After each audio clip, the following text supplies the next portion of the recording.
Welcome to How to Talk to Kids About Anything with Dr. Robyn Silverman, a podcast loaded with practical tips, powerful scripts, personal stories, and simple steps to make even the toughest conversations easier. So get ready to get the information you need to make the impact you want from someone you trust, your friend, parenting expert, Dr. Robyn Silverman. Hello and welcome to How to Talk to Kids About Anything, where we give you the tips, scripts, stories, and steps to make even the toughest conversations easier.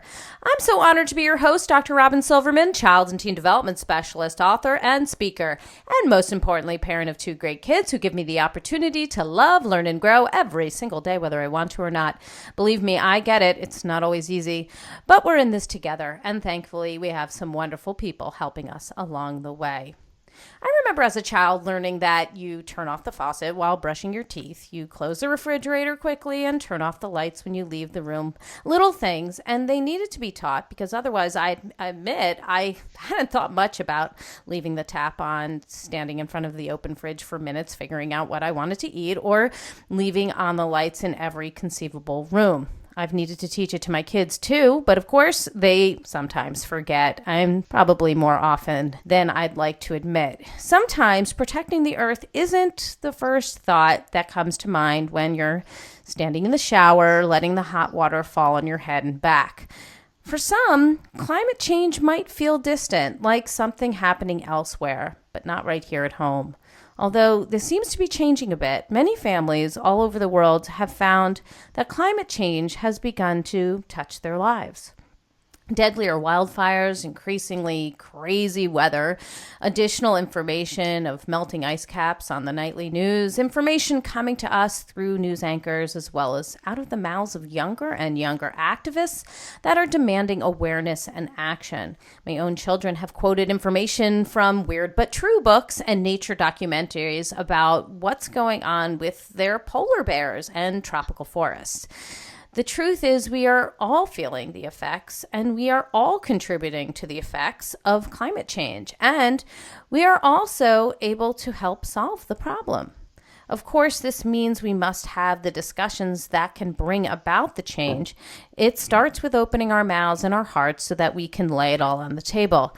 How do we give our children the facts about climate change, from discussions of fossil fuels to fluctuating animal habitats to sustainable and destructive energy sources, so that they are in the know? And how can we as families alter how we live our lives in small, consistent ways that will help create a healthier future for our loved ones? We need a climate revolution, and it starts at home with us. Now, I have turned to Mary Democker, who is going to tell us all about climate change. In her new book, The Parent's Guide to Climate Revolution, 100 Ways to Build a Fossil-Free Future, Raise Empowered Kids, and Still Get a Good Night's Sleep, is a finalist for the 2019 Oregon Book Award and has been featured on the Yale Climate Connections and recommended on NPR and in the New York Times. Mary writes and speaks wildly about parenting in a changing climate, helping parents, educators, clinicians, and young people find a positive role in the global transition to clean energy futures. She lives in Eugene, Oregon with her husband and sometimes her son, a freshman in college. His sister is already graduated from college last year and is a teacher. And I want to thank you, Mary, for joining us today on How to Talk to Kids About Anything. Welcome. Thank you. I'm so happy to be here. Well, I'm thrilled to have you. Before we launch into this discussion, which is so interesting and so meaty and so necessary, for those who haven't had the opportunity to meet you, to read your book, would you take a moment to tell us what gets you up in the morning and what got you so passionate about climate change and creating a climate revolution among parents and families? Yeah, that's a great question. It's actually pretty much the same thing. What gets me up in the morning are my kids. Mm-hmm. And what gets me writing every day are my kids. because I love them so much and I would do anything for them. I think most parents would. We would take a bullet or give them a kidney, or and we spend all of our time, raising them from the time that they're in our wombs. We're trying to give them the best and the healthiest, food and information and lifestyle. So I've spent 23 years doing that, and I now am parenting at this different level because my kids are, newly gone, and I'm working at this higher level, right? It's how do we ensure that they have a healthy world? Really important information. And, we all love our children so very much. We want them to have the best.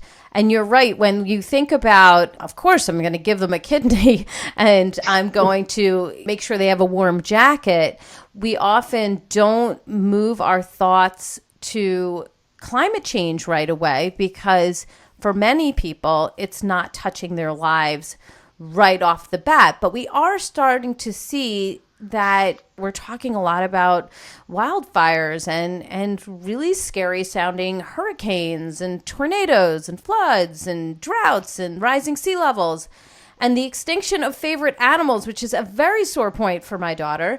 So can you talk to us about some of the worries or the fears children bring to parents or teachers about the environment? Yeah, they have a lot of fears, and they're justified in their fears. They're wondering, am I going to be okay?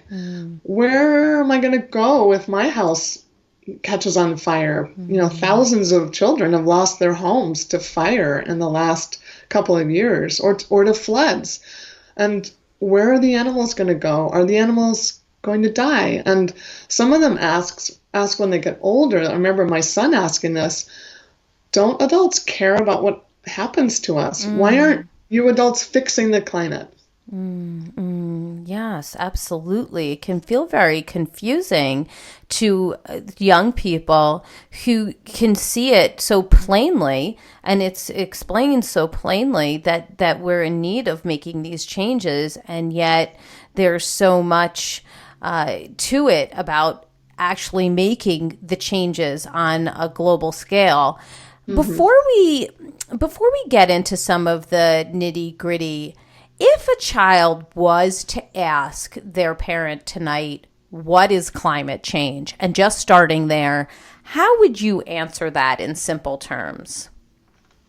Well, I guess it depends on the child's age. So let's say that it's a pretty young child, because I think most of the older ones at this point have a basic sense. It might not be accurate and detailed, but let's start with a young child. So they've heard about it, they're wondering about it, and the simplest thing I think that we can say to explain what's really kind of it's a pretty complicated concept, right? The simplest explanation we can give them about the science is to say there are some things that people do that are creating pollution, and it goes up into the air and it creates this kind of a blanket around the whole earth. And it's a problem because it's heating the earth and it's changing the weather and it's changing where animals go. But I always pair that information for them. If I'm going to give them the science, I also give them some sense of empowerment and hope, and we've got a solution. So in telling them that, I would also say there are lots of people working on this, and some of them are even kids, and you can be part of working on this solution if you want to be. So how can we go further with, given that kids can get scared and and anxiety is on the rise for a lot of our kids, and it's still vital that we talk about climate change, clearly. We're thinking about the future. We're thinking about getting them involved, as you're talking about. So what, besides the scientific information you just gave, just the simple idea of this blanket over the earth, what else in terms of good science-based information should we be giving our kids without burdening them or frightening them about the floods and the fires and everything else that's going on? Yeah, I think the scientific information that we can give them has to be accurate. And that's one of the big challenges for parents and teachers and clinicians and anyone who's working with children these days and talking about the climate is, where's the accurate information? So I actually point people to a couple of websites. One of them is Yale Climate Connections. That's super helpful because it not only has up-to-date information about the problems and the science, but it also has a lot of the innovations and the solutions. Another good one is GRIST, G-R-I-S-T. And again, that's, some of it is short and it's, the science isn't heavy in it. It kind of tells you, well, here are the changes that have been made in France. They just banned, fracking, or here are some things that you can do at home. And they call it the beacon and the smog. So the beacon is the good news, and you can just read that if that's about all you can take on a particular day. And then the bad news is called the smog. So you can kind of get, okay, here are some of the challenges. Another one is Climate Wire. So people can just find the information that works for them and for their lifestyle, whether it's a book like Drawdown. That's a great one for older kids and their parents, because it has 100 different ideas for how scientists are actually addressing these issues, not only to slash our emissions, but to actually draw down the carbon that's in the atmosphere already. And that's a concept that a lot of people, including me, didn't really have a couple of years ago, was, oh, you mean the pollution that goes up can actually be brought back down and kind of locked into the soil and into trees and not only prevented from going up there, but brought back down to earth, bring it home. So that's another great resource. So finding good resources that are up to date, that are telling young people the truth about, that it's human-caused climate disruption at this point, and that there are human solutions. So one of the things that you just mentioned was fracking. So if a child said, wait a second, what's that? What would you answer? I would say, well, I don't know exactly everything about fracking. Let's see if we can find out together. So anything where I'm not sure about the answer myself, I say, let's find some good resources. And I would look at those sources I mentioned. Let me give you another thing that people can do is look at, actually on my website, there is kind of a kid-friendly 4-page graphic novel style cartoon about coal and oil and gas and why they're a problem. And my 19-year-old niece actually drew it. So we worked pretty hard to give something like what you're talking about. What do we look at? How do we turn this complicated climate problem that's so overwhelming and confusing into a story? So I basically tell a story in this 4-page cartoon that's in the middle of my book, but it's also now on my website so that people can get a sense of how to tell the story or how to look at those cartoons with young people. So that's another option for them, is to check that out under resources on my website. And in terms of the fracking issue, that one is another story that I would tell. If I were going to actually give the science myself, I would say, in the past, people drilled for natural gas, and it was easier to get. Until about 10 years ago, people did, this traditional drilling, and that's what we use in a lot of our appliances. But now people are doing fracking, which kind of cracks open the earth, and all of this methane escapes. And methane is just as bad for the environment as carbon. We hear a lot about carbon. But again, it's a poisonous gas to our atmosphere that's being released by fracking. And then a lot of the chemicals that are in fracking in that process are actually getting into our water. They're getting into the water table. And, I wouldn't give this to a younger child. I would give this to a, middle school or older child, maybe 5th grade and up, because that's a little bit scary to hear about. Wait, there's this poison, being put into the atmosphere, or there's toxins being put into our water. But one of the things that older kids, I think, need to understand, that very few parents even understand at this point, and educators, is how much water is being used to frack at this point. Millions of gallons of water. And that's why it's important for us to really notice that, because often I feel like I'm really worried about, how long my shower was. And yes, it's important for us to take care that we're not using too much water or wasting it. But we also have to notice that some industries are using millions of gallons of water to do something that's not healthy for the earth. Wow. So just to kind of put that in perspective when we're thinking about, well, what action should I take, and why it's important to know about how much water is being wasted and used to extinction by fracking. So I know that's not as simple, and maybe you wanted a simpler answer. No, I think that's actually really helpful. I think that's very helpful to be able to answer questions like that. And I think that the idea of knowing some of this terminology, even if you pare it down for a younger child, and be able to say, you know how the dentist drills in your teeth if they find a cavity. We also sometimes drill in the earth in order to get some energy for our appliances. And a couple years ago, it was okay. We were only going so far, but now we're going very deeply. And when we go very deeply, this gas escapes and it's causing a problem. And it's not good for our earth. And here are some of the problems that are happening with it. And if you compare it down to those kinds of images, it makes it so these kids are able to understand it. I think we need to give our kids some credit to, they can always ask more questions, but they can understand, oh, we're drilling too far. We've done this too much. We're using too much water. And here are some things we can do to help. So I appreciate that kind of thing so that people can understand it better. What do we do about the fact that a lot of the comforts of home and travel, we've gotten extremely used to? We've gotten used to air conditioning and heat, bigger cars, more screens, more meat, more processed foods, new designer clothes. One of the chapters that you have in your book is related to what we can give up. And giving up pleasures is challenging for many people as we've become reliant on many of them. They make life easier or more comfortable. So being honest here, our behavior does seem to affect the environment if we are looking at how our families and communities are existing. So how might adults empower kids of different ages to take positive action that will actually make a difference? Yeah, I think the main thing is to start small. So maybe you want to start at home. Maybe you want to set up a family challenge.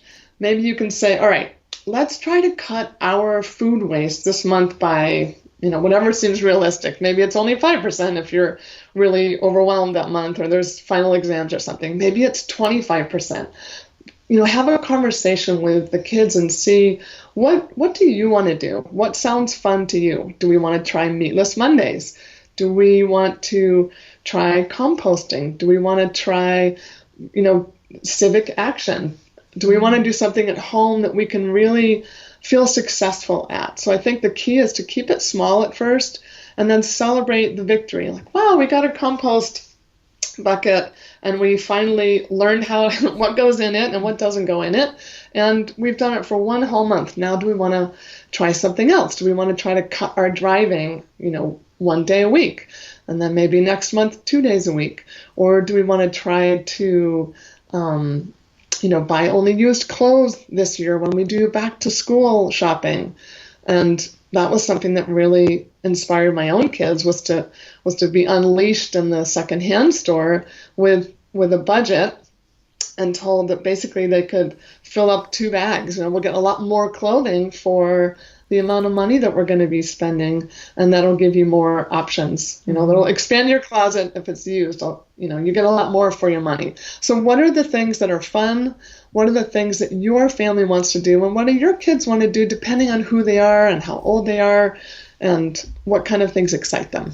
So one of the things you mentioned was this idea of reducing food waste. What are some ways that one might do that if they said, oh, okay, that's an idea. We can reduce food waste. What would you say are maybe 3 things that would help to do that? Well, the first thing is not to throw away food that's perfectly good. A lot of times we think that our food is bad because there are date stamps that are on the food. And it turns out, while researching the book, I discovered that those date stamps don't actually have any basis in reality in terms of the health of the product. They're just manufacturers' kind of guesstimation of when food might taste the best. So I think the first is to understand the date stamps and that you can eat food past the date stamp, particularly if it's crackers or something. If it's dairy or meat, you want to just use your nose and your eyes and see if there's something orange on your sour cream. You might want to be careful. But so I'm more cautious with animal products. But in general, you can ignore those date stamps on food. So that's one thing, is to look at the date stamps. Another is to just try to think about ways that you can use the food that you have already in your kitchen, already in your refrigerator. So older kids might like the challenge of, hey, can you make a meal without us going shopping today? We have a lot of food in the house. I know it's not necessarily your favorite food for tonight, but can we make it a challenge and have, can we invent something together? Or can you guys do it on your own and make a meal from what we already have? And another is, I've heard about an app. I don't have this yet, but you can, I guess, check the contents of your refrigerator while you're at the grocery store and see whether you actually already have a bag of carrots, so you're not buying stuff that's going to go rotten. Oh, that's a really interesting app. I like that idea. Okay, so those are some good ideas of what we can do. I'd love to go through a few key areas where you talk about in your book enlisting the help of your kids to make changes in these ways, and sort of coming across off of what we were just discussing, and like sort of just giving some quick, couple of sentences on each thing, so that parents have some great ideas that they can do tonight, and some good explanations. So you mentioned in your book going on a search for palm oil products in your house. Why would you do this, and how might it help? Yeah, we had fun with that one. It turns out that palm oil is really destructive to the planet, unfortunately. And we went on a search to see how much of it was in our cosmetics and how much of it was in our processed foods. There are a lot of processed foods like crackers and now in ice creams and in dog foods and shampoos. They're kind of everywhere, and sometimes they're listed as vegetable oil, so it's a little trickier. But the reason that we need to be kind of vigilant about palm oil is that what's happening in some of the tropical countries in Asia and Malaysia and in Africa is that important tropical forests are being slashed. They're being cut down, and all that carbon is being released into the atmosphere. And then palm oil plantations are being planted. So that's what's happening worldwide, because the demand for this kind of vegetable oil is rising. Unfortunately, it also means that not only are we cutting down important forests that are storing massive amounts of carbon, we're also finding that they're burning the ground around those forests, which have all kinds of carbon in the peat underneath. And some of those fires go for years. You can even see the smoke in the atmosphere. If you're in outer space, there are satellite cameras that show the smoke. That's how much this is being, how much devastation is happening on a global level and how big it is. And the third thing that's happening that really upsets kids when they find out about it is that orangutans and a lot of other animals, but particularly orangutans, which are bigger and sweet and, kind of our primate ancestors, or at least, distant cousins, those are being pushed to extinction. Every time one of those beautiful tropical rainforests, it's this living, breathing, ecosystem is slashed, and then this monoculture is being planted, the animals have nowhere to go. And we're finding that the orangutans are really suffering and dying at an alarming rate. So that's why, I have that chapter in the book about, seeing if there are other ways we can eat, other ways we can shop, so that we're not being part of that devastation. So well said. Thank you for explaining that so well. All right, planting trees. Why and how can this help? Planting trees is so much fun for young people, and it's so important right now. Trees are an incredible, low-cost, low-tech, solution to the climate crisis. They basically suck in the pollution that we are putting out into the atmosphere. It's a really good atmospheric cleansing, like a scrubber machine. And it also offers shade. It offers wildlife habitat. It offers soil stability.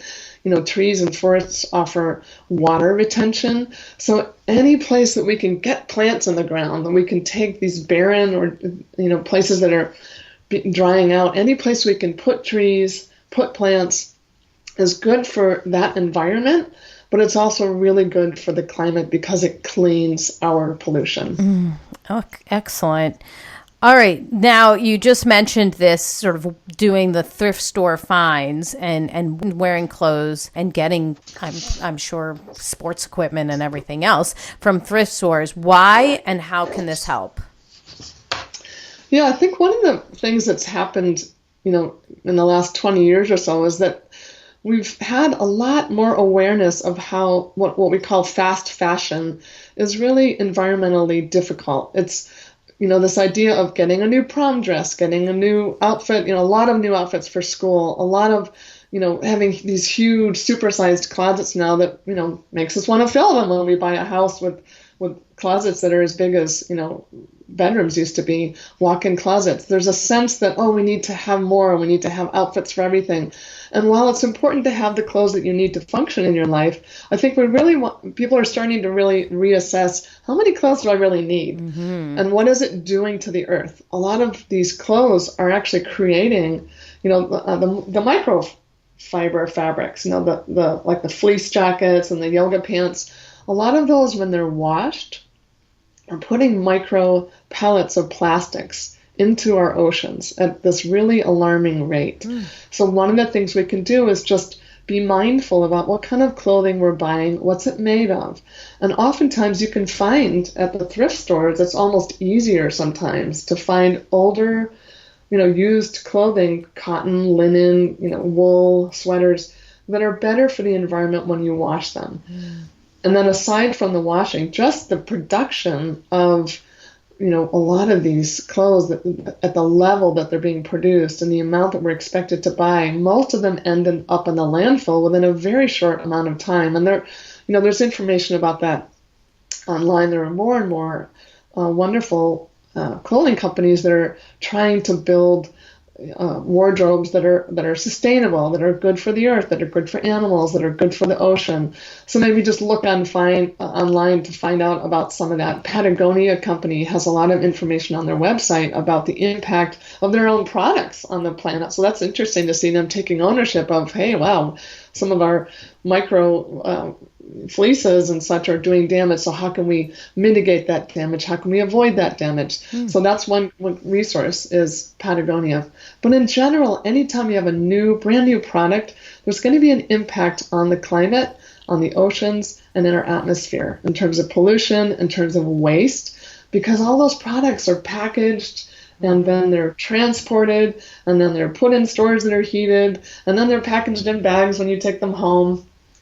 And I think we just need to be aware of how clothing is becoming really a climate issue because of the number of things that are being produced and shipped all over the world. Really interesting. I'm finding this component of this discussion so important because I think these are the conversations that we really do need to have with kids. Here's one that I think would be one that would be on the table for kids and families to discuss. What about biking versus taking the car? Why and how does this help? Well, before I answer that, I'd want to kind of step back and say it's not always the best thing for everybody to bike. So yes, if you can bike, if you have a community with bike paths, if you have good bike infrastructure that's safe, then yes, by all means, do your best to bike and do your best to make biking something that's fun and healthy. It's good for the climate, it's good for our communities, and it's good for kids themselves to actually move their bodies on the way to school. And there's actually a chapter about that in my book about why biking actually raises their grades and their moods. So that's its own set of benefits. It's better for the air in your own town, and it's better for you to get out there and kind of move your body. And it makes kids happy to be on bicycles if you have a place where it's safe to do that. Overall, aside from the personal benefits, there's also the benefit to our planet, because obviously every time you get into a car and you start that engine up, you're going to be polluting the atmosphere. Now, a lot of people have or are trying to buy, electric cars, and those are about half of the impact. There's still an impact, so people shouldn't think that, getting an electric car necessarily means that they're not impacting because they're not actually spewing, pollution while they're driving. The pollution was spewed in the making of their car. So that's one important thing to remember, is that even driving the electric cars has an impact in the fact that they were produced in the first place. It's still better, but we want to really think about the kind of cradle to grave, the pollution that each of our products is making from the beginning to the end of its life cycle. Is what you're mentioning about getting kids on bikes and obviously it's impacting our environment if we're not in cars. Is it the same reasoning behind why it's important in your book that you say we should have fewer screens and have more time outdoors, or is it a little bit different? Well, those are related in that it's always good for children to be moving, and they're not moving enough, whether it's that they're getting in cars or climbing from walking into the garage and then straight into the car and then climbing out and going straight to their seat at school. They need to be moving more. They need to be biking more. They need to be jumping on trampolines or doing hopscotch. So that's one whole set of concerns, is just how much are children moving these days? And there are a variety of things that kind of get in the way of that. One is our car infrastructure, but another is screens. Another is stranger danger. So if we're afraid of sending our kids to the park or even out into our own front yards, like that's new, since I became a parent. Right. When I was young, we were always in the front yards. We were always biking to the store. But now, I wasn't comfortable with my own kids playing in the front yard. I live in a small city here in Eugene, but it's still, I wouldn't ever have left my kids alone, under the age of, I don't know, 8 or so, 7, in the front yard by themselves, because we're near university and we're near some busy roads. So I really am not downplaying the importance of protecting our kids and the I'm not downplaying how big a deal stranger danger is. It's real, and we need to do what's comfortable for us. But if we're not letting our kids play outside, then we're often letting them play in front of screens, which has a different set of dangers. It's not the same set of dangers, but in a lot of ways, I think it's easy to feel like they're safer inside our house and in front of a screen. And I think that's what I question in my book, is it's a different set of dangers. There's screen addiction. There's the fact that they're sedentary, sometimes for hours at a time. And then there have been studies correlating when children are sedentary and in front of screens, adults too, this happens to most of us, they tend to eat more junk food. They just tend to eat more. So the idea that we're passive and that we're watching something or having, being part of a game where we're not moving our body, that's really been found over and over to be increasingly dangerous for young people if they're doing it for hours at a time.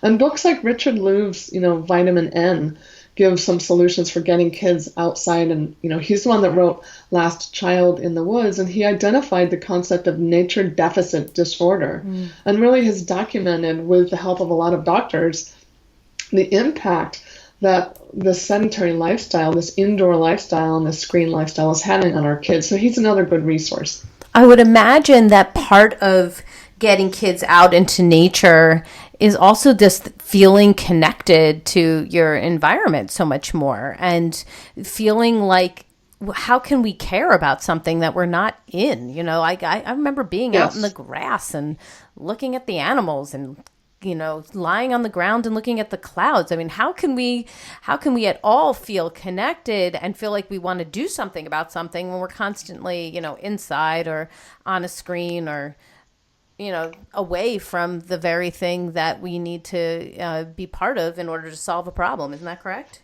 Yes, absolutely. You're bringing up a beautiful point.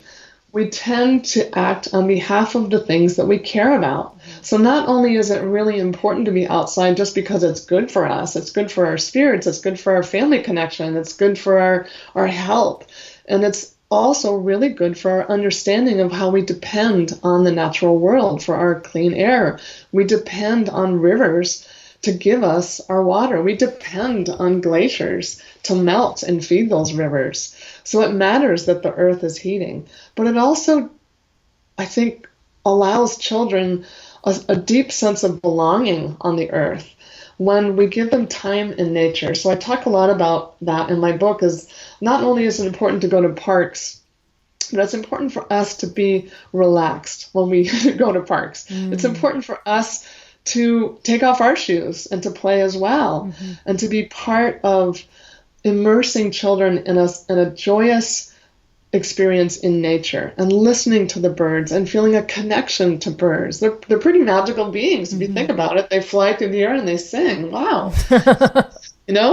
It's important to look up and see the leaves changing. That's a miracle in and of itself, that you go from these sticks, these branches that have nothing on them in the winter, and then the miracle of new life coming out of this bare wood. And gardening, it's the same thing. Children love to garden. They love to be part of seeing strawberries, or the first shoots of grass come up, when they plant a lawn. And that kind of interaction with the miracle of life itself and the gift of life and the generosity of the natural world is really important for children's sense of well-being on the planet and their sense of joy and care of the planet that sustains their lives. It would be amazing to have that conversation with your kids and couple it with asking what are your favorite colors on the trees, and let's collect some of those leaves, and what can we make from these leaves.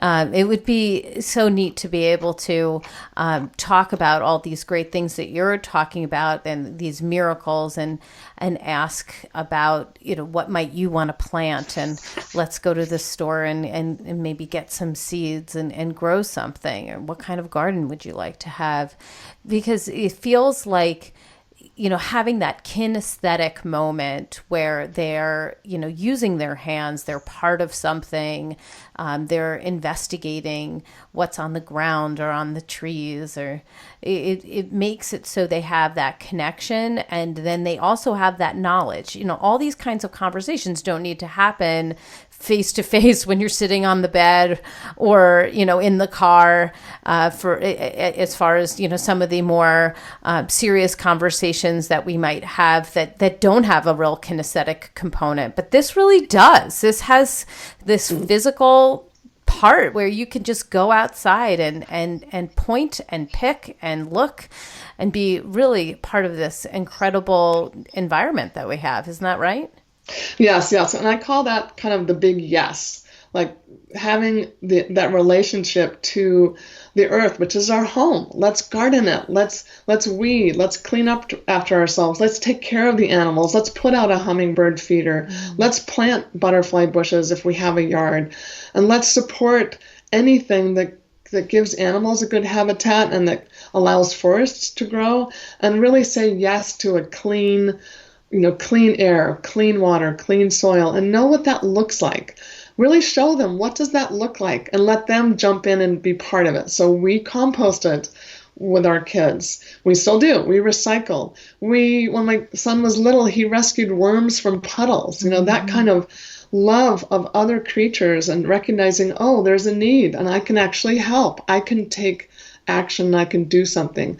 Every time we camped, we left that campsite better than we found it. We picked up litter in the parks, but we also made sure that we modeled asking our representatives to also be good to be good stewards. So we're not only doing it in our own home and in our own community, we actually spend a lot of time showing our children how to write letters, how to write commentaries. We made protest signs for our front lawns, and kids were part of that. We made civics a natural part of that stewardship of our planet and of our community. So I think that was also key, was not just lifestyle changes, but asking our representatives to be good stewards as well, and showing them what that looked like and how to do it, because it's fun. It's actually fun to learn how to, testify to city council, or fun to make postcards to send to your governor or mayor. So those are the kind of things that I think my book is about, and why I wrote the book was because I wanted to help parents have ideas for how do we today or tomorrow, how do we jump in with kids and make this fun, make it connecting? How do we connect more to one another and connect with our communities? And how do we protect everything that we love? Yeah, no, it's great. And with 100 different ways to do that, you certainly have a lot of different directions to go. Give us your top tip. What is it that you would love for us to come away with after listening to this podcast today? Your top tip to making sure that we are talking about climate change, doing something about climate change, and making it part of our lives? I think the top tip is to know that we actually can make a big difference, that we have this window of time right now when, we have a window of time when we're told we can turn things around. And I think just knowing that there are things that we can do and that there is hope, because often, teenagers come to us feeling like, well, I've been told at school there's no hope. The biggest thing we need to know is that we can turn things around, and there are people all over the world already doing that. And you don't have to do it alone. You can't do it alone. You don't have to reinvent the wheel. You can just join in things that are already happening, because people are doing so much worldwide, whether it's in your local community or across the world, to turn things around, to slash our emissions, to plant new forests, and to change how we live on the planet. So I think the thing I want people to really understand is that it's an exciting time to be alive, and it's an exciting time to be raising kids, but to really help them understand that what's good for the climate, what's good for the planet is also good for them, for their health, for community health, for our economies. So to know that they're not alone, that we can do this together, and that we really have time to turn things around. Excellent. Give us the resource of the week. Where can people go to get more information about you, your book, and the great work you're doing? Well, they can come to my website, which is www.marydemocker.com, and I'll spell that for you. It's MaryDemocker.com. And I've got some fun stuff on there. There's pictures of things that I've done with my kids and with local kids, some art in action that we've done, and some resources from the book that people can use. I've updated all the websites, because a book like this often goes, gets to be outdated pretty quickly. So there's an updated list for all and live links, and people can find that cartoon I was mentioning. They can also check me out on Instagram and Facebook and connect with me more personally there. And you can find out about my tours on the calendar on my website. Excellent. I'll have all those links on the show notes as well. And I just want to thank you, Mary. Thank you so much for joining us today. I really appreciated all your examples and your language, so that we can have these really important conversations about climate change and also do something with our families that can create lasting change as well. So thank you so much for being on the show.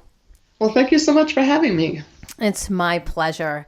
Well, I've got my takeaways, and sweet friends, I know you have yours. Let's discuss them. Come up on Facebook. You can go to the Dr. Robyn Silverman page, or let's chat about it at drrobynsilverman.com, twitter.com/Dr. Robyn. I'm also on Instagram under Dr. Robyn Silverman.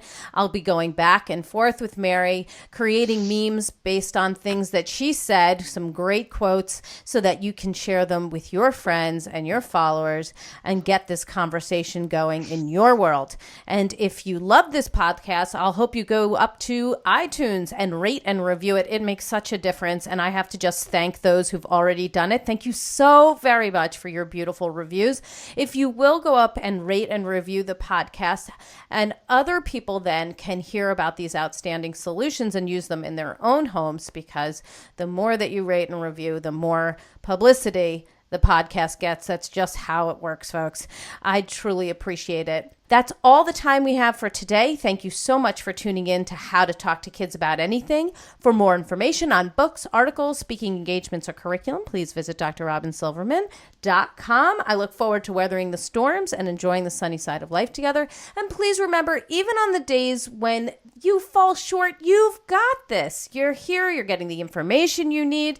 And I know if you heard something today and you said, oh goodness, we're using the car too much, or I haven't done these activities with the kids, or I haven't had these conversations about climate change yet, you're here. You can start today. You can make a difference today.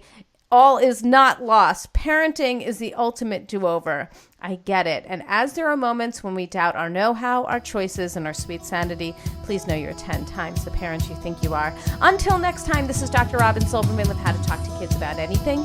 Please tune in again and keep connecting through conversation. See you next week. You've been listening to How to Talk to Kids About Anything with Dr. Robyn Silverman. For more information on books, articles, speaking engagements, or curriculum, please visit drrobynsilverman.com.